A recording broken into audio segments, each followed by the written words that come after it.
Hi. Before we start today's Very Suspect podcast, I just wanted to say thank you for listening, and a big thanks to the people that have signed on as patrons through Patreon. We really appreciate it, and if anyone listening could spare a couple of bucks, we'd be really appreciative, and we'll give you a shout-out and everything. If you can't, I understand that too, but give us some recommendations to friends who like podcasts and let us grow our listenership. Okay, that's all I wanted to say, and now here's the show. Helen. Yes? Helen.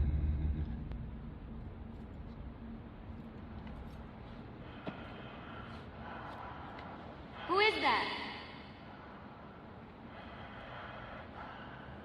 Who is that? Helen, I came for you.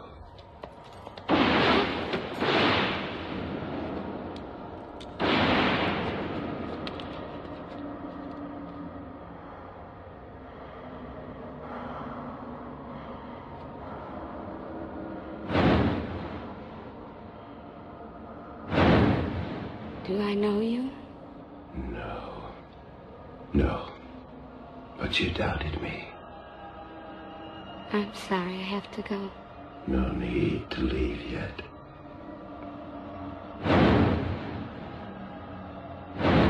But I'm late. You are not content with the stories, so I was obliged to come.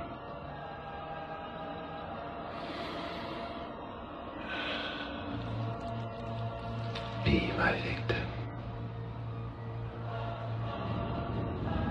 Be my victim.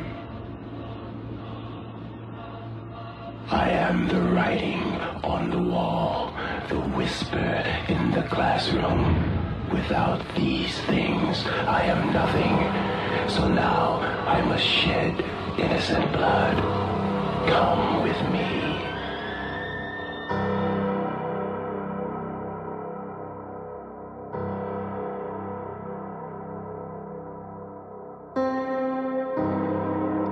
Thank you for tuning in to a Very Suspect podcast.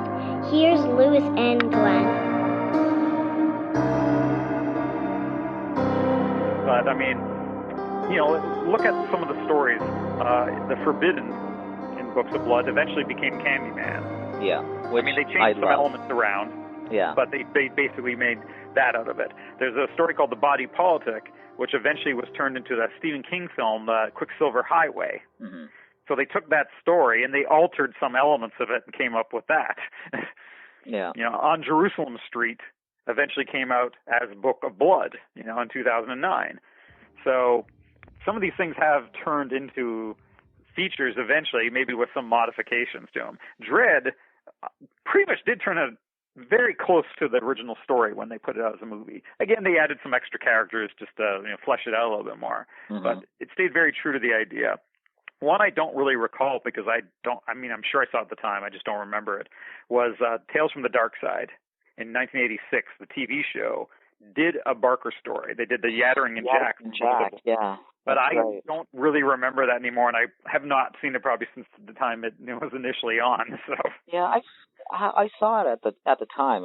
I loved Tales from the Dark Side, and it's, from what I remember, it's pretty close.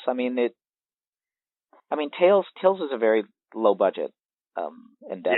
Yeah. Each episode they did the best they could, but it was pretty low budget. So it basically suffered in terms of that. And the Yattering is this kind of little demon kind of genie thing, and that looked not that great. But I do remember watching it and just being surprised that they did an adaptation of a Barker story. Yeah, and Barker didn't really have much involvement at all because in the interview I did with him, it does come up, and he basically just said that, it was shot, he didn't really know what happened to it, because at this point in time, keep in mind this is October 87, he said he was originally going to direct it, but then the timeline didn't fit because of he was in pre-production of Hellraiser at the time, he said, so he couldn't do it. Oh, yeah. And he said it wasn't really griefed him because he didn't really care, and he said Tales from the Dark Side was not in England, so he'd never seen it really, and he didn't really know if it was any good, and he just didn't really care, you know. So I don't know ultimately what he did think of it when he saw it, because at this point in time he hadn't, obviously. So right, yeah. But I'm sure it was just passable at best. Anyways, it's Tales from the Dark Side. It's TV. I mean, you only do so much with it anyway. So that's true. It was probably ended up being more like a Rod Rex movie than it would end up being like the first Hellraiser. So. Yeah, exactly. But definitely when it comes to the Books of Blood stories, there's still amazing stories there that could be turned into movies. Oh yeah, the Jacqueline S would have been great, and probably will be adapted at some point. But Human Remains, I think, would have been an amazing movie, because again, that would be very close to Barker in the sense that Human Remains is a story about the hustler, the gay hustler.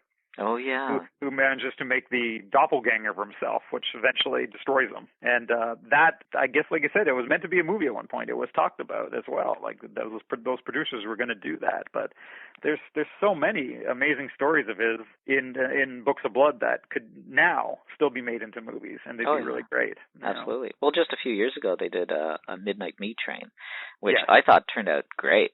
I loved it. I thought it was terrific.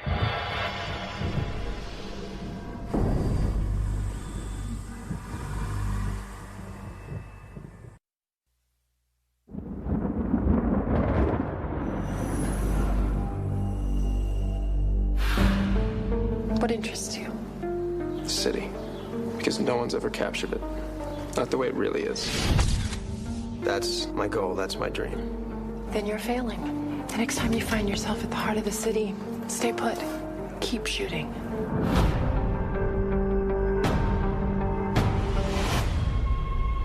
It began with a photograph. A single act of unthinkable evil. What happened? I saw it. Take your pictures to the cops. I wasn't stalking her. But you did continue to photograph.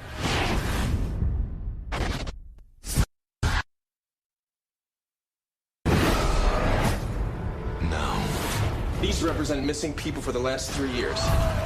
The only way to make it stop. I followed them into the subway. He butchers them like cats. They never find the remains because he unloads the meat somewhere. Is to go for the ride. I got a train to catch.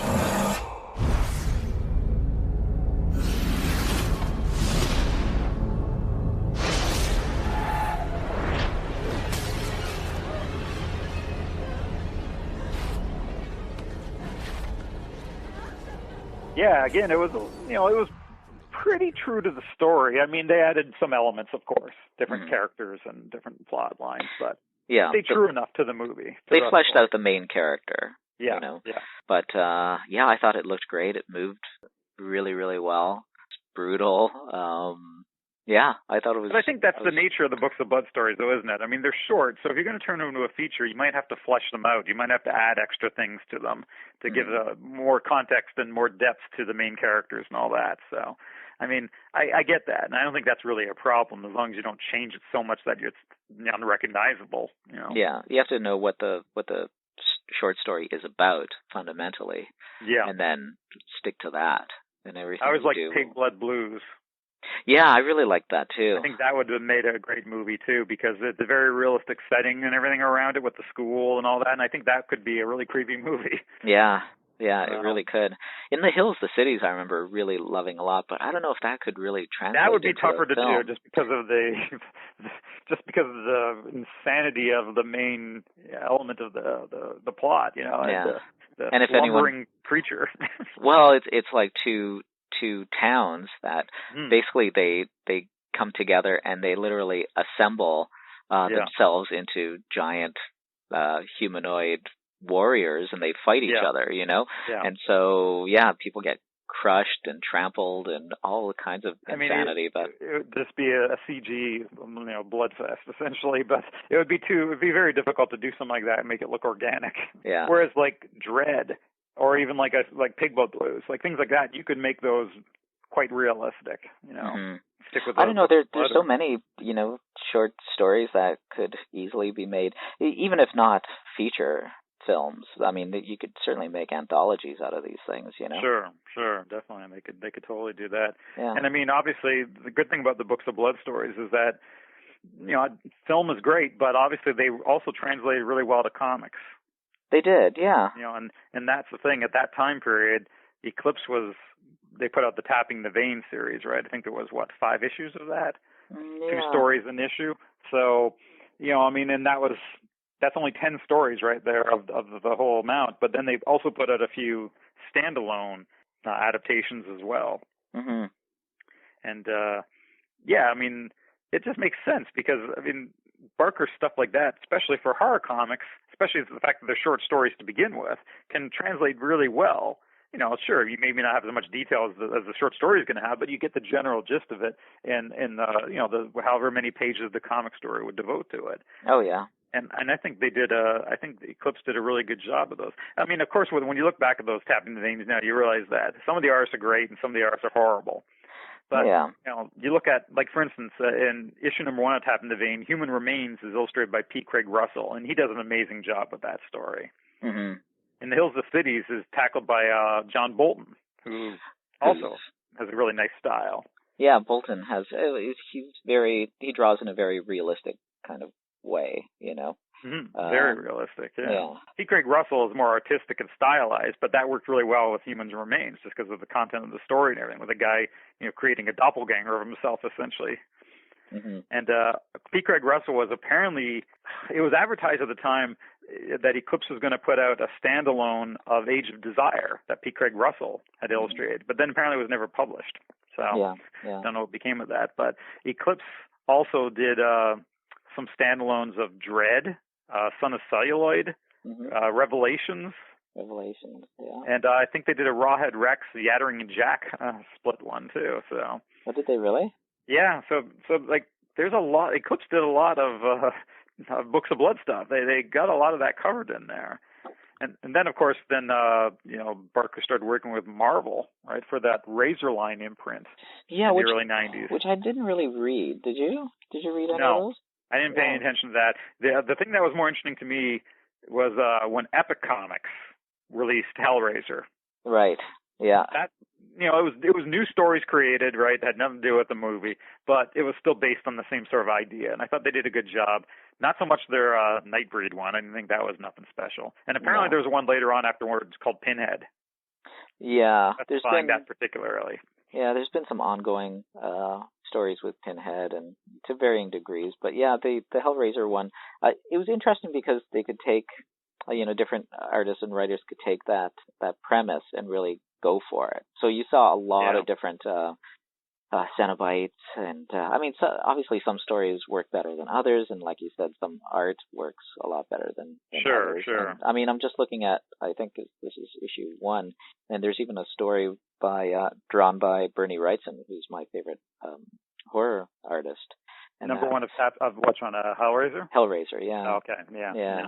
And there's again a John Bolton drawn one, and then there's Ted McKeever, who, I don't know, I kind of like his work, but I'm not sure if it really works I kind of like some of his work, and also he reminds me in a way of another guy who was in Tapping the Vein. There was an artist named Klaus Janson.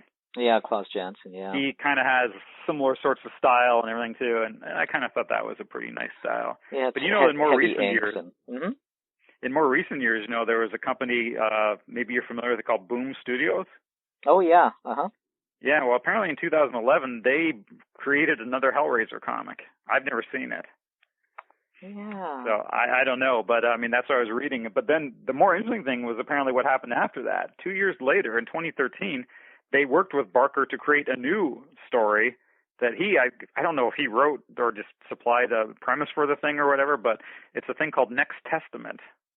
Oh, I never saw that. Yeah, and they put that out in 2013, and I think Barker was more actively involved in it. So, did you see any of that? I've never seen that comic, no. Or maybe, or I don't know what it is. Maybe it's a trade paperback kind of thing. I'm not really sure. Because I think Boom doesn't do real standalone comics, do they? They usually do like trade paperback type things. Or... Yeah, or you know, short series and things like that. Yeah. But yeah, with the Razor line, that was all ideas that Barker developed and put out, and I don't know, from what I've read, they actually didn't do that poorly. sales-wise, but they were all canceled relatively quickly because of, I think at the time there was a big glut of comic books, and it just sort of suffered that. And the series were like Ecto Kid, Hokum and Hex, Hyperkind, but yeah, I never picked up any of those. I don't know. I'm not sure exactly why. It could have been during a period where I wasn't picking up comics at all, you know. Sure. Yeah. Well, let's get into a more controversial area right now in terms of his work. Okay. Your thoughts on Nightbreed? Who's buried in Midian? Ain't nothing but dead folk. Somewhere, hidden from sight, closer than you might think, is a place that's not on any map. Midian. Something's breeding there. It looks a lot like hell, but they call it home. There goes the neighborhood. They're not pretty. They're not neighborly. You'll come back now, you hear? They're not even human. But this time, they're the good guys. From the imagination of Clive Barker comes Nightbreed. You can't go down there! They have only one enemy. A beast called Man, sworn to destroy the Nightbreed. Sounds like we're going head-to-head with the devil himself. And only one chance. A man. Boone! Called Boone. It's time to fight! Go get 'em, boys! I'll kill you all! What chance have we got? They're armed. So am I. Out of your deepest fears and your darkest fantasies, Clive Barker brings you a startling new breed of adventure. I won't let you down. Nightbreed. At last, the night has a hero. Outstanding. I don't really like Nightbreed very much. Me either. Really? A lot of people get angry at you if you say you don't like Nightbreed. Yeah, I thought the best thing in Nightbreed was Cronenberg. Me too. I thought his mask was great, and I thought he acted really well. I was really impressed with his acting. I told you everything I know. No. The monsters. Nightbreed. Can they die? What harm they ever done to you? Can they die? Yeah. How? Well, there are all kinds of breed. All kinds of ways to kill them. Bullets for some and fire for others. Why is it that you know so much about them? I wanted to be one of them. Did they kick you out? Is that why you hate them so much? I'm not one of them. I'm here to destroy them. See, I've cleaned up a lot of breeders. Families like cesspools. Filth making filth making filth. And I did it over and over and over again. But it was all leading me here. I was born to destroy Boone and the breed together. You're crazy. No, I'm deaf. Plain and simple. Say it!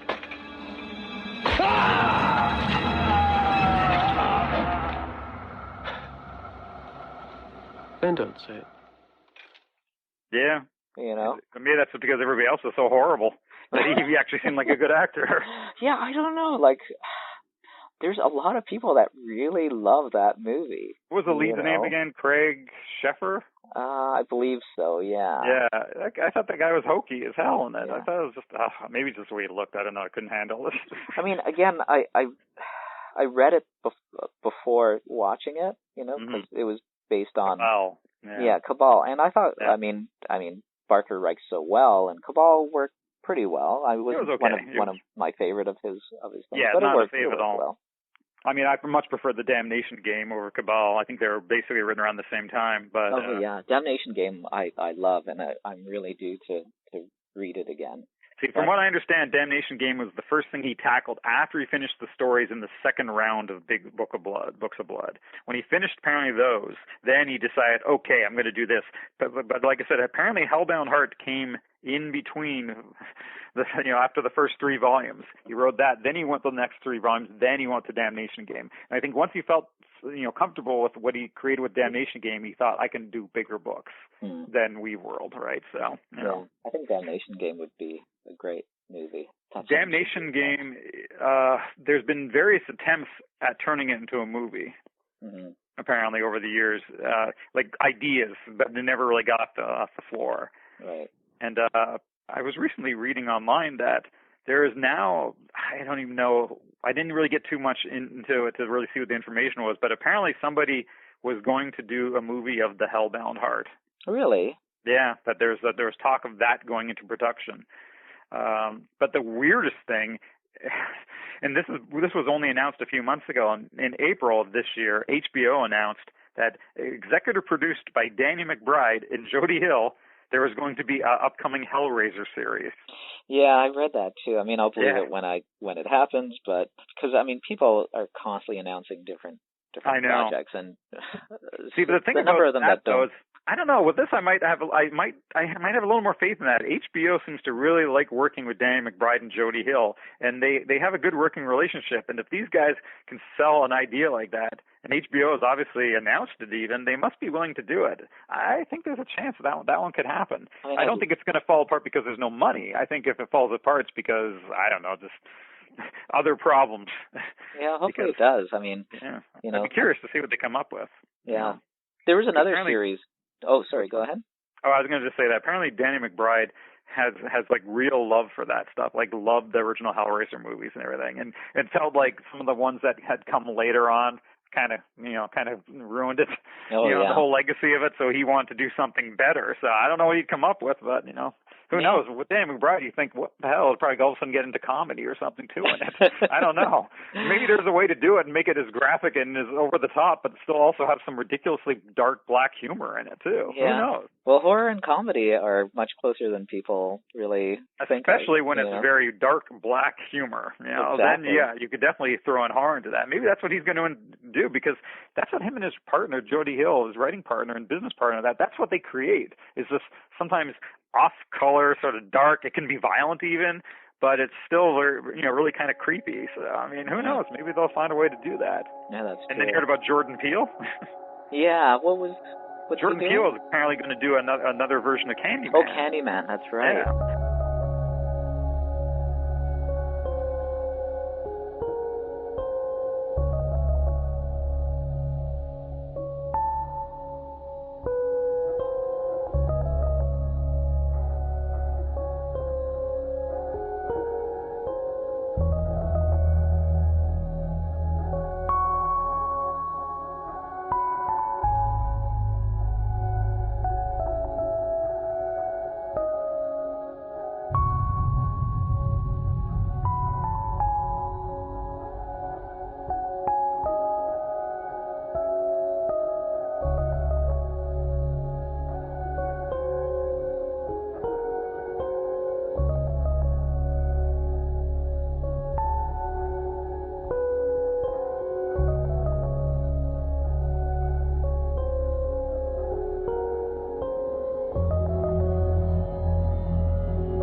Is that the one that the trailer has been kicking around? I think so. Yeah. That trailer is amazing.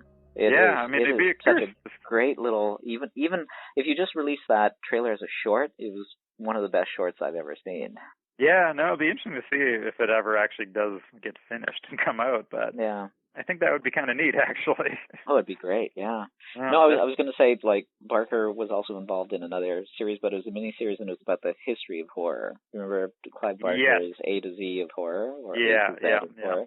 Which I think it turned into a book eventually too. It was, yeah, and it was pretty interesting. Each episode would have a theme, and he'd kind of go into the history of horror that way. You know, like one would be about Satanism or Satanism in cinema, and another body horror and things like that. But that was pretty interesting. What are your thoughts on Lord of Illusions? Should we go back to Nightbreed, or no? Is there any more to say about Nightbreed other than the fact that it blew? Well, it was weird. I was looking forward to it. You know, I mean, just the inclusion of Cronenberg was enough for me to be really excited. Plus, I mean, it's Barker. You know, I mean, Barker directing his own work, which I went to the the theater last time he did it was Hellraiser. Too. Yeah, and it just like, frankly, I'm mystified as to the strong positive feelings towards it. You know, I thought it looked really cheap. I thought the acting was not good. A lot of it, I mean, the monsters sometimes looked kind of, I mean, the monsters who are the protagonists in it kind of go from looking really cool to just not looking very good. The Berserkers, I think they're called at the end. Remember, they're like the big, strong, you don't... Vaguely, I honestly don't remember much of this. They were ludicrous. They just I have not watched it again. Really? Yeah, like when they announced that there was a director's cut coming out with extended scenes, I really couldn't care less. You know? Yeah. I mean, it's blasphemous, I guess, for a lot of horror fans, but I was just kind of, it didn't work in almost any capacity to me before, so I can't see adding scenes doing very much to it at all. I went to the theater, I think, with 2 or 3 other people, and they all loved it, and I was like saying, it was horrible, and they were looking at me like, again, like, what are you saying? You can't shit on that. That's a Clive Barker thing. And I was just like, it was terrible. It was just bad. That's one example where I just don't get it. I've tried to, you know? Yeah, I know. I just don't get it. I mean, 2 years after that, Candyman came out, and I felt like, okay, well, that's more like it. Candyman I loved. I thought Candyman worked on it's almost the diametric opposite. It worked on every level. You know, the music was fantastic. The casting was incredible, you know. Yeah.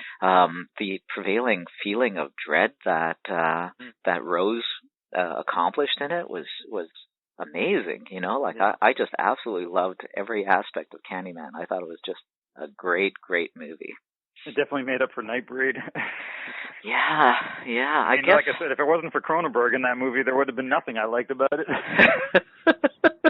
I mean, that's really how I felt when I left the theater. I was just like, other than Cronenberg's part, this movie was a waste of time. I know. I'm glad to speak to somebody else that feels the same way. I feel really isolated with that opinion, you know?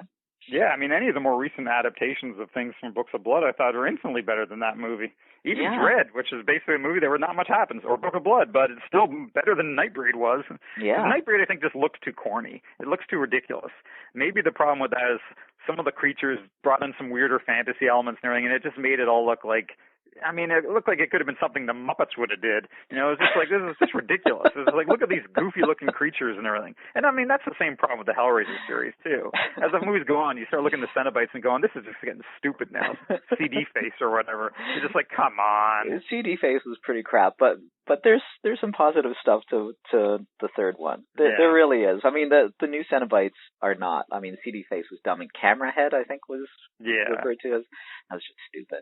But there's no point. When it gets like that, it's just like, this is dumb. Why don't they have Dildo Head or something, you know? I mean, what's the point? You know, these things are stupid. Waste of time. No. Yeah, but try smart to like disengage himself from all that shit and say whatever, ruin it if you want, but I'm out of the picture. Just make sure the check cashes. Yeah, probably. That's all it really would matter at that point. Yeah. So okay, you brought it up before, but what did you think of Lord of Illusions? Something is watching. Something is listening. Something is coming. How would you like to see the world the way it really is?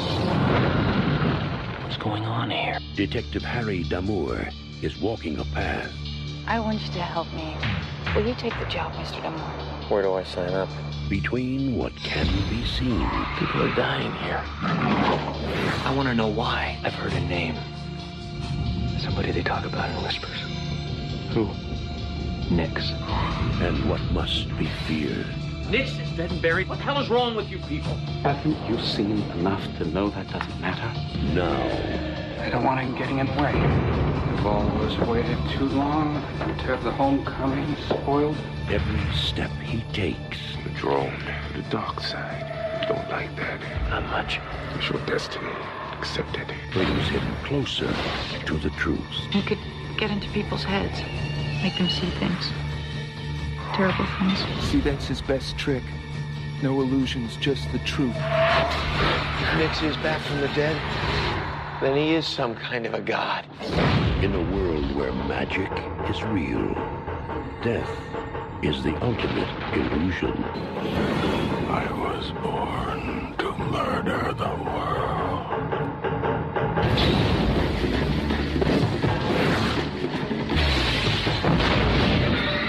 Are you ready for my wisdom? It's not real. Stop looking at me! Next! You want to come with me, Damor? I've got so much power to give you. All you have to do is beg.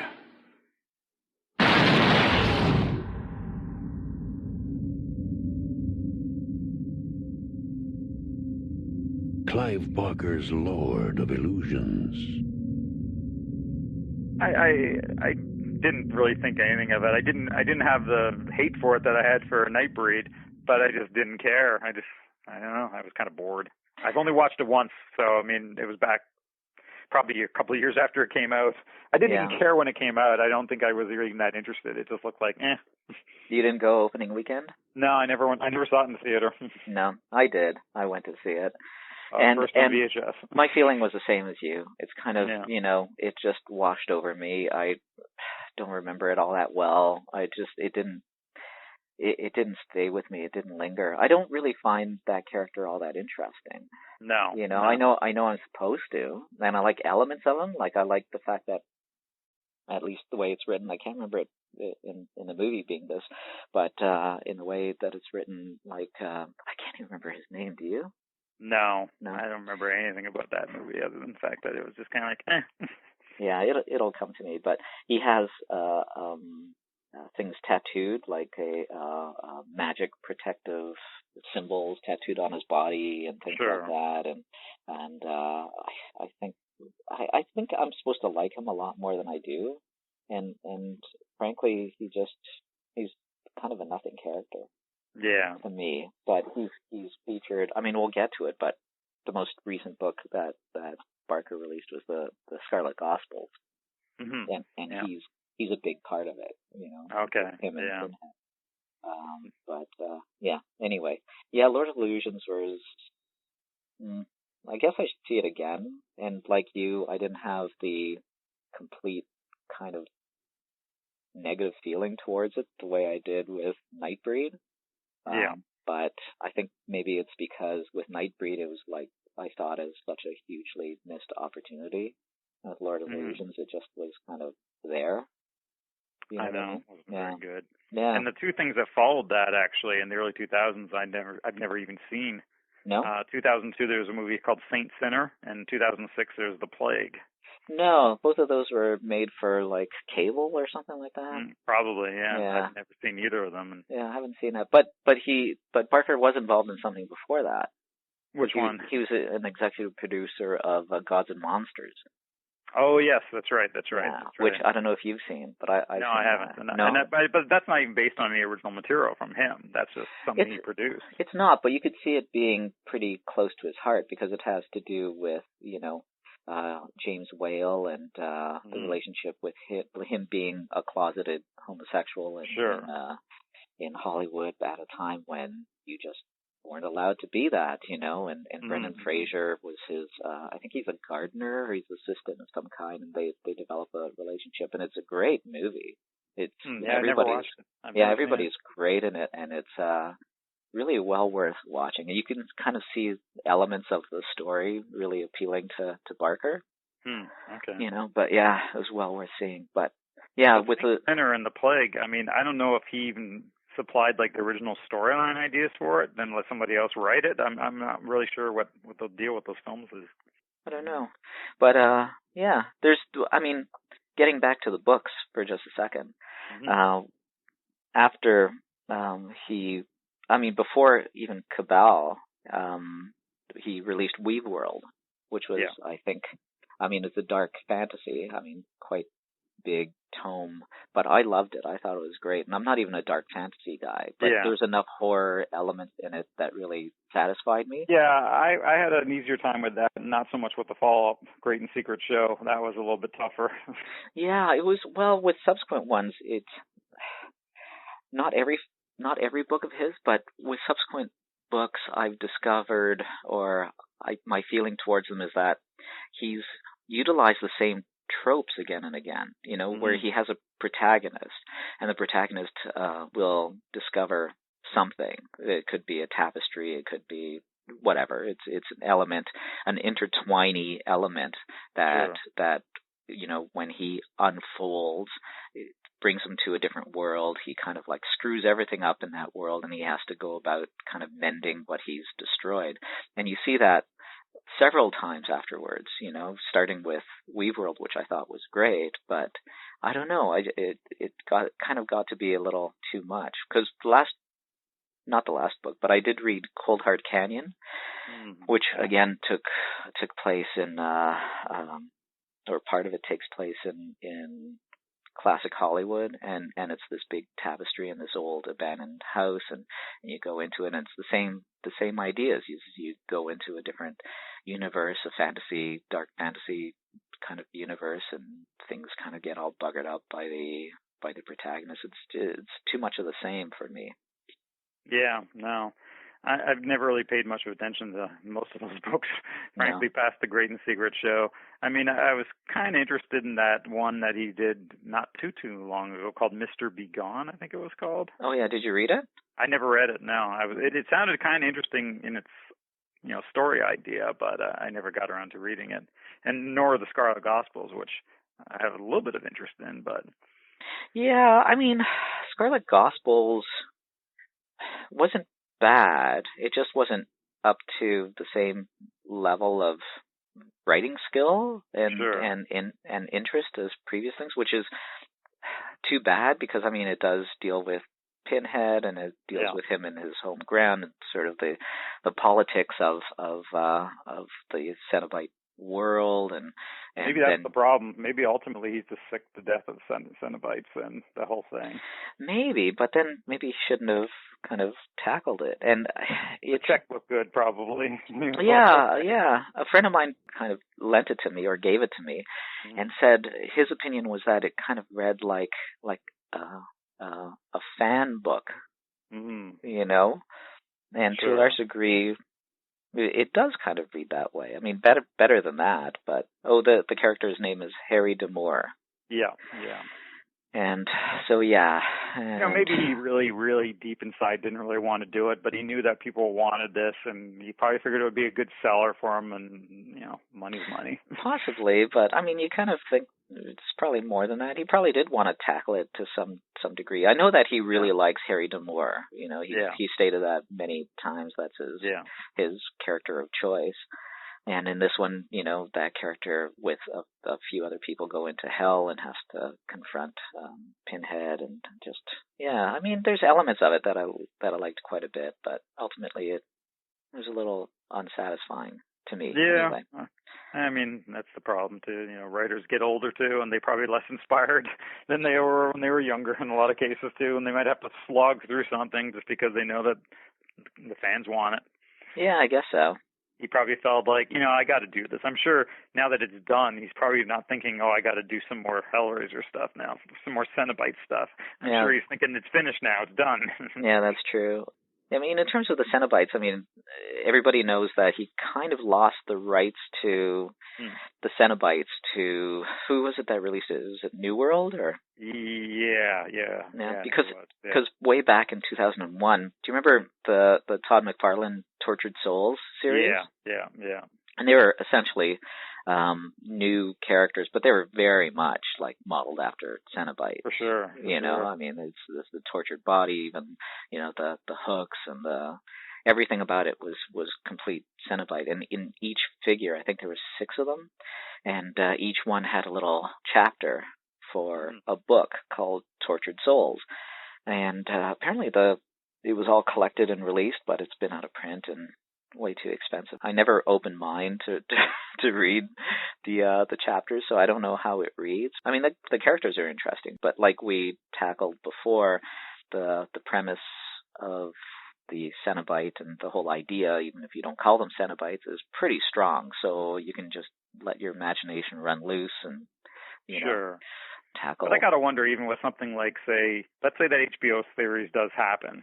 Mm-hmm. You know, I mean, like, what would Barker's involvement in something like that be? I mean, is he just basically signing off on the rights for them to do whatever they want with it? I mean, would he actually take any participation in it? I mean, it's hard to say, you know. Yeah. I mean, at one point, even, I think it was Nelvana was supposed to release The Thief of Always. Yeah, that's probably, like his kids' fantasy book. Yeah. And because I kept hearing about it, because I knew people at Nelvana. And you've never read that stuff, right? I've never read any of his kids' I've never books. read that either. No. Yeah, there's been. I feel like there's been so much over the years of his that I have not read. That my interest in Clive Barker seems to run from the 85 to early 90s period, and then obviously when these newer features based on the Books of Blood stories came out, then yeah, sure, I'm interested in that too, but not so much the writing in general. I mean, yeah, I guess it started to change for me with Great and Secret Show. I mean, there was probably less horror in that as opposed to Weaveworld, which had a nicer mix of horror and fantasy. Great and Secret Show started going a little bit more fantasy oriented, and then I think after that it went full on. Yeah, I kind of stopped. I'm not a fantasy reader. No, me neither, and that's why basically I didn't stop reading it, because I will pick up stuff, because Cold Hard Canyon seemed like a return to it, and of course Scarlet Gospel seemed like a return to it. But after Weaveworld was about as dark fantasy as I want to get, because I'm just not a fantasy guy. It's like I don't really like reading fantasy. I don't really like reading science fiction particularly. Yeah, that's why. The biggest problem for me was the size of those books. Yeah, they're all gigantic tomes, yeah. We come from reading these Books of Blood stories that are short and concise to reading maybe Hellbound Heart and the Damnation Game, and all of a sudden, boom, we're into these books that are like 3 times that size. So it became more of a challenge to slog through them. I mean, I think he works really well in short fiction. I mean, I think some of his strongest work really are those short stories. I think those stories really hold up. I mean, it's not for nothing that Stephen King at the time, right, declared him like a god among writers in the horror world at that time. What's that famous quote? I mean, I've seen the future of horror in the horror genre, and his name is Clive Barker, something like that, right? Mm-hmm. Although I still actually think the best quote ever about Clive Barker isn't from Stephen King, it's from Quentin Tarantino. What's that? Tarantino, now I might be getting some of this wrong, but it's roughly paraphrased as, to call Clive Barker a, quote, horror novelist would be like calling the Beatles a, quote, garage band. Which I think is a great quote. So, yeah. That's pretty cool. Yeah, I mean, I'd love to have him go back to short stories, but famously, short stories don't pay much cash. Stephen King writes a lot of short stories, but he's flush with cash. Like he writes it because he really likes doing short stories, which I'm glad, because I love reading them. But he just, Barker doesn't really do it. I mean, he did release a book of short stories just a little while ago called Tonight Again, Tales of Love, Lust, and Everything in Between. But none of them are horror. I think there's a couple of stories that have to do with maybe a little bit of S&M and body horror, but very mildly. They're basically just sex short stories, sexual short stories. I didn't know anything about this book. No. Yeah, and it's just kind of like, I don't care. I mean, it's Barker, but I'm just not interested in it. I got to think, though, his financial situation is probably pretty good.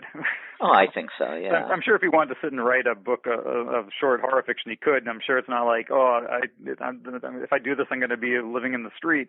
I mean, I think he probably just doesn't care. I think he probably feels like he's done the horror. He's done all the horror he needs to do.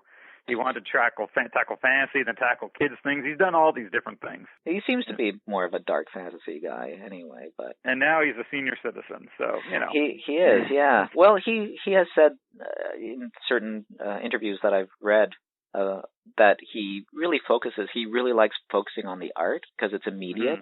You know, like it's an idea. He puts it down. It's really quick and it's out there. And in fact, a few years ago at the Festival of Fear at Fan Expo, we had, which Suspect has tables. We've been there, and we were right across from him. And what he was doing at this particular convention was that he was there the whole show, and he was working on a big painting. And he was starting it at the very beginning of the show. He was going to be finished by the end of it, and it was going to be auctioned off, I think, for charity or something. Okay. So we had the pleasure of being right across from him the whole time. Watching him engage with fans was pretty cool. Like he'd be standing back, and every time he'd stand back and kind of determine what he was going to do next in terms of the painting, people would sheepishly ask some questions, and he would respond. He seemed like a really nice guy. And one time I wasn't there, I left, but he came into the booth after hours and bought a whole bunch of horror movies and I guess some books and things like that. And he seems like he seemed like he was a really nice guy. I mean, I like his art. I think it has an energy to it, and it's his own style. It reminds me of different people, like let's say Sienkiewicz or something, just in terms of the painterly element. But I like his art. One of my favorite illustrations he ever did, besides the Books of Blood covers, which I think are great, was in issue number 1 of Steve Bissett's thing, Taboo.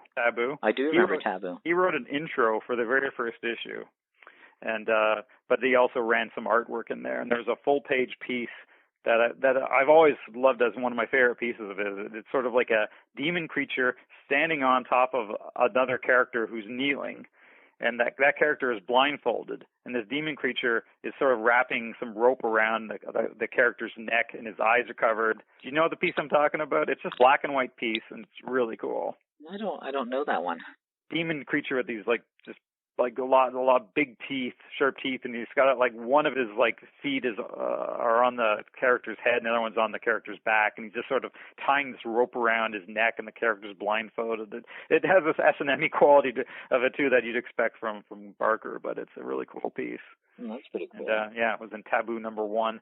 I remember that, I think that was probably the first place I started to see more of his art after, Beyond the Books of Blood covers was the first Taboo, and then realizing, oh, wow, this guy draws too. And then you started seeing a little more here and there, and some pretty neat stuff. And I think since then he's had a big-ass hardcover book come out of a lot of his artwork. Yeah, I think so. I didn't pick it up. I should have picked it up. I think it's called Clive Barker Illustrator or something like that. Yeah, yeah. I mean, I love the Books of Blood so much that I remember going into BACA, and there was a limited edition signed, I think even slipcase Books of Blood, and I bought it.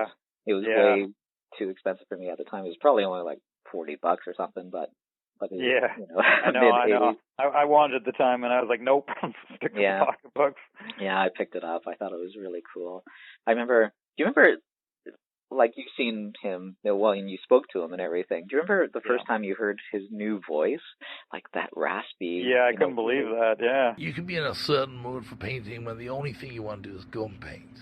And it doesn't require intellect. It requires some kind of letting go of intellect. Just make the color talk, It's... I understand why Van Gogh wanted to eat his colors. Colors are beautiful things. I love painting. But then there are days when being on my own with a piece of paper and conjuring a world on a piece of paper in words is also very attractive. Yeah, I remember at the time there was this big rumor saying that it was due to toxic shock because he'd gotten really bad, I think it was nipple piercings and stuff like this. And, yeah, but I read into it, and it's not. He kind of got toxic shock, but because of a visit to the dentist and stuff. And I thought at the time, oh shit, this guy's probably got throat cancer or something. I know, now. That's what I thought. You heard that, too. And plus I think he was always known as a smoker, and I thought, didn't he smoke cigars even at one point too? Yeah. And I mean, that'll put you in the grave even quicker than other things. I know. Cigars, man, they wipe people out. I mean, what you thought, oh shit, this guy's, Yeah, I thought there was a matter of years. Yeah. And not too many years. But thankfully he's still around, and you can still kind of do stuff. I just hope he gets back to horror. Hopefully Scarlet Gospel kind of piqued his interest in going back there and exploring some more horror, you know. But do you know then what the cause of that hoarse voice was? I mean, did he have like some sort of like nodes on his throat or something, on his vocal cords? He had polyp in his throat, which were really, really severe, and a doctor told him he was, you know, it was even restricting his breath. He was supposed to be getting only like 10%. Yeah, so that was probably related to cigars and all that too. Yeah, it says it doesn't. I didn't read that it was, but it got to have been a mitigating factor for sure. Mm-hmm. And he's apparently given up cigars, so probably a smart move after that. Yeah, I mean, when you start speaking like that, people are thinking, "Oh Jesus, he's not going to be around long." Yeah, I mean, when you hear him, it's not even.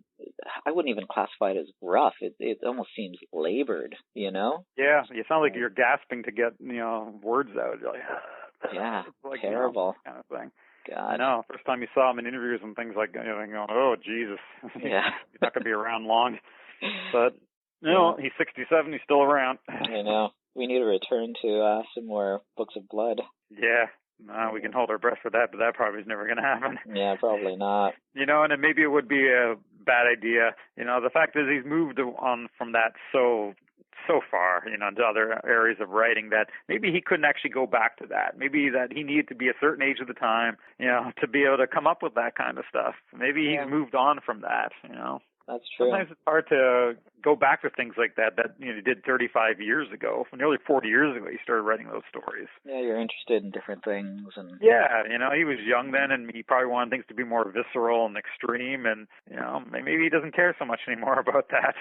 I mean, everything that I've read about if you like fantasy, everything I've read about things like Ararat and, is really positive, and maybe I'll tackle it at some point, but I'm sure it's good for people who love fantasy writing, but that's not me. I never really bothered with any of that stuff, but we still got the Books of Blood, and that's I like returning to those anyways because again, they don't take up a lot of your time. You could pick certain stories out and just read them quick, and then you don't need the dedication that you need for a 600-page book. No, certainly not. Although a nice 20 to 30-page story goes down easy. It does, and they're so good, and they're quite different from each other, and very different. Yeah. Well, worth seeing or reading. Yeah, exactly. Definitely. As far as his movies, Hellraiser, the first two Hellraisers, I'd say are must. Obviously, Midnight Meat Train is a classic. Yeah. As far as some of the other books, Candyman is definitely worth seeing. I'd say those are the key ones. I know a lot of people would throw Nightbreed in there, but I'd say they got their head up their ass. Because really, pull your head out of your ass. Which is a Nightbreed character, I'm sure. Exactly. Yeah, it's just, I couldn't believe how disappointed I was when I walked out of the theater of that movie. It was like, oh, man.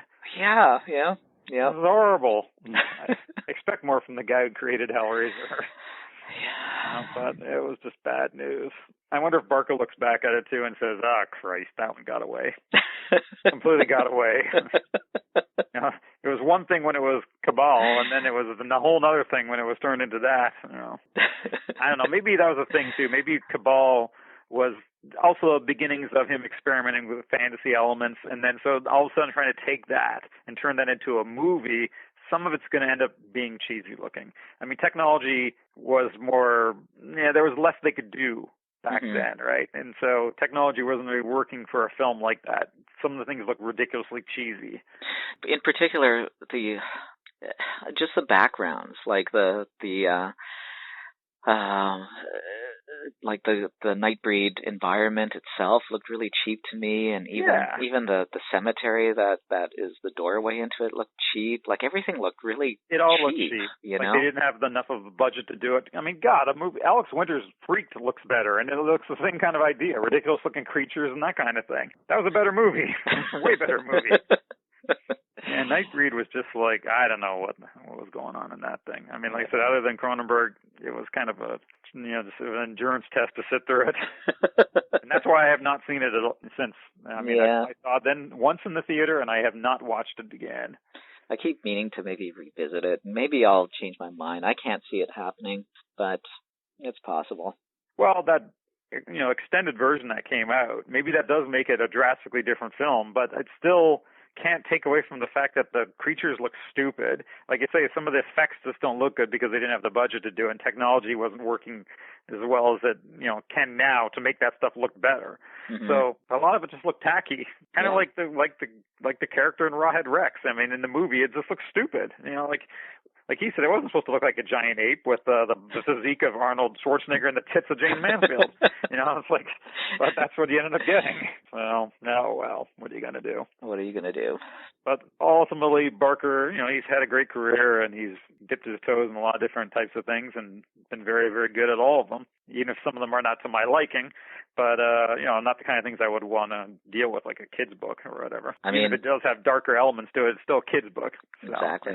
And fantasy to me is something for children, anyways. Even if it isn't for children, a lot of fantasy. It's like you read fantasy because you haven't got the balls to read horror. You're a scaredy cat. I mean, fantasy. Come on. That's true. Oh, well. But if we're going to, I mean, we both are fans of Barker. Ultimately, like he's really good. And if we're going to recommend stuff, like you said, it would be Hellraiser 1 and 2. It would be Candyman. It'd be Midnight Meat Train. Yeah, I think that's his best features. Yeah, Dread. Would you say? I like Dread and Book of Blood, but they're not up to the level even of Midnight Meat Train. Okay, they're good, but they're not as good. And in terms of his literary stuff, obviously, it's just the buy all the Books of Blood. Books of Blood are essential. Pick up Damnation Game. Pick up Cabal, Hellbound Heart, and I'd say Weaveworld. Weaveworld is amazing.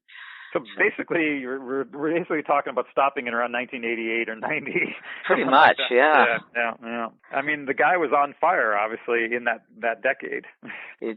That's when he was rolling high, And then, I mean, sometimes you get to a certain point where you've done all you can in that thing, and so then you have to do other things. And I think he did so much in that space of years that, he left his mark right there with that work alone. Mm-hmm. I agree. But definitely not Nightbreed, the movie. No, not to me. It was a shit stain. Is the mark he left. There wasn't a good mark there. That was a bad mark. Honestly, I think I'd rather watch Rawhead Rex than Nightbreed again. Yeah, that's how bad that was. Yeah. Stinky movie. Oh man. Oh well, what are you gonna do? What are you gonna do? You can't win them all. No, you can't. There you go. All right. I guess that's all I got to say about Clive Barker. Pretty much, yeah. I mean, we're still fans, no matter what we say. Yeah, and he was a really nice guy. I remember talking to him. It was a great experience. I'm always going to just remember that time there, just hanging out with him there, and he was just really, really cool. So, I got all the stuff signed by him. He was just, he was really nice. It was pleasant to talk to, definitely. He seemed really appreciative at that time. He was on his way up. It was 1987. Things were beginning to really work well for him. And you could see that he was like at the beginning of the roller coaster ride. It was really beginning to kick into gear at that point. So, but I don't know how he would have felt 20 years after that. Maybe a little more jaded, a little more sick of the whole thing. But at that time, it was definitely. I mean, that might have been his first North American tricks. Really to promote himself even. So it was a good time for him. Yep, good stuff. All right. Hopefully he'll do some more horror short stories, but I won't hold my breath. No, we still got the stuff that matters the most there anyways. And anyone who hasn't read Books of Blood and likes short horror fiction should definitely get into that because it's as good as it gets. As good as it gets, yeah. Especially in that time period. I don't know if anyone has gone beyond those stories in more recent years. I don't know if there are current horror authors of the last 30 years, let's say even, who have done work like that. Maybe there is. I don't know. Not that I know. Yeah. But I mean, frankly, if they are doing work like that, they have to work really hard to come up with better stuff than the stuff that's in the Books of Blood series. I agree. Because that stuff holds up. I mean, it fits into the 80s whole splatterpunk environment, but it's also got more classic elements to it. It's about as good as that kind of writing can get. Absolutely. Definitely. Yeah. Okay. All right. There we go. Yeah. Thanks a lot for listening. Another one that nobody will get through. Oh well. Well, it'll be cut into. It's there for the sake of history, anyways. For anyone who wants to listen to it. Yes. All right. Okay. Well, thanks for listening. Thank you. And we'll tackle something else next time. Yes, we will. All right. That people might not want to listen to as well, but hey, we'll put it out there for the world anyways to decide. All right. Okay. Bye-bye. Goodbye.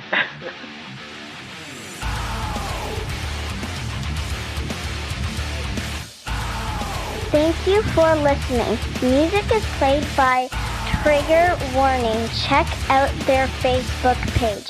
Links are in the show notes. A Very Suspect podcast is copyright Suspect Video. All rights reserved. See you next week. Into your words, I wonder why you think you're all alone.